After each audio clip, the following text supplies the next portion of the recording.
বাংলাদেশ নারী ফুটবলারদের জন্য আরও একটি স্মরণীয় দিন, যা কখনো আগে দেখা যায়নি। এশিয়া কাপের মূল পর্ব নিশ্চিত করে বীরের বেশে দেশে ফেরার পর রাজধানীর হাতিরঝিলে উন্মুক্ত মঞ্চে জমকালো আয়োজন। পুরুষদের সাফজয়ী দলের সদস্য আমিনুল হক, সংস্কৃতি উপদেষ্টা মোস্তফা সরোয়ার ফারুকীরাও ছুটে এলেন এমন দিনে। তবে এত রাতে কেন এমন আয়োজন, জানালেন বাফের সহসভাপতি ফাহাদ করিম। বাংলার জয়িতাদের জন্য রাতটি মধুর। এমন রাত বাংলার ফুটবলে যেন বারবারই ফিরে আসে। অর্জনে গর্জনে মন ভরিয়ে দেওয়া একটি রাত, পরম আরাধ্যের। সেজন্য ঢাকার সুন্দরতম স্থান হাতিরঝিলের মুক্ত মঞ্চে এশিয়া কাপ নিশ্চিত করে আসা বাংলার নারী ফুটবলারদের বরণ করে নিতে যত আয়োজন। গ্যালারিতে বসে পুরো অনুষ্ঠান উপভোগ করেন ফুটবল প্রেমীরা। কেন এত রাতে আয়োজন, জানালেন বাফুফের সহসভাপতি ফাহাদ করিম। বান্ডেল থাকলে প্রতি সেনমানিতে টাকা বাঁচবে। বিকাশ সেনমানি বান্ডেল কিনে জিতুন প্রতি লেনদেনে। আমরা ঋতুপর্ণার মনিকাকে পেতাম না, আর আপনি তো বুঝতে পারছেন একটা ঋতুপর্ণা কিংবা মনিকার ফ্যাক্টর না এখানে। একটি প্লেয়ারকে ছাড়া আমরা এটা করতে চাই না, বিকজ এটা তাদের সামগ্রিক অর্জন।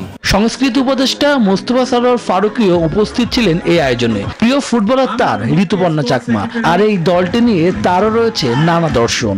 ঋতুপর্ণা হচ্ছে আমার most favourite Bangladeshi athlete right now. নারীদের ফুটবল খেলাটা শুধুমাত্র স্পোর্টিং ফেনোমেনা না, এটা একই সঙ্গে কালচারাল ফেনোমেনা। এবং যে কারণে আপনারা দেখেছেন যে এবছর 21 পদক পেয়েছে নারী ফুটবল দল।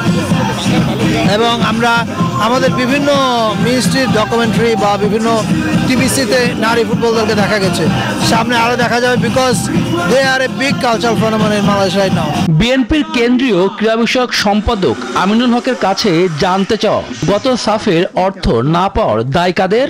গত নারী সাফ ফুটবলে যারা চ্যাম্পিয়ন হয়েছিল তাদেরও একটা প্রত্যাশা ছিল যে তারা ভালো কিছু করবে, তো সেই জায়গা থেকে আসলে তখনও তাদেরকে কিছু করা হয়নি। বাট আমরা আশা করি যে এখন বর্তমানে ফুটবল ফেডারেশন এবং সরকারের পক্ষ থেকে আমাদের নারী ফুটবলদেরকে আরও অনেক বেশি সুযোগ সুবিধা এবং ভালোভাবে সংবর্ধনা দিবে, সেটা আমরা আশা করি তাদের কাছ থেকে।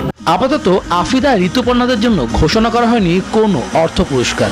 আগামী বছর অস্ট্রেলিয়া অনুষ্ঠেয় এশিয়া কাপে ভালো ফলাফল করলে প্রদান করা হবে লোভনীয় অর্থ। এর রাতটি যেন অনন্য, এর রাতটি যেন বাংলাদেশ ফুটবলের জন্য অসাধারণ। নারী ফুটবলারদের হাত ধরে এশিয়া কাপের মূল পর্ব নিশ্চিত করেছে ঋতুপর্ণা আফিদারা। তাদেরকে বরণ করে নেওয়া হচ্ছে পুরো বাংলাদেশ যেন এমন একটি রাতের অপেক্ষায়। শুভ দেবনাথ, নিউজ 24, হাতিরঝিল, ঢাকা।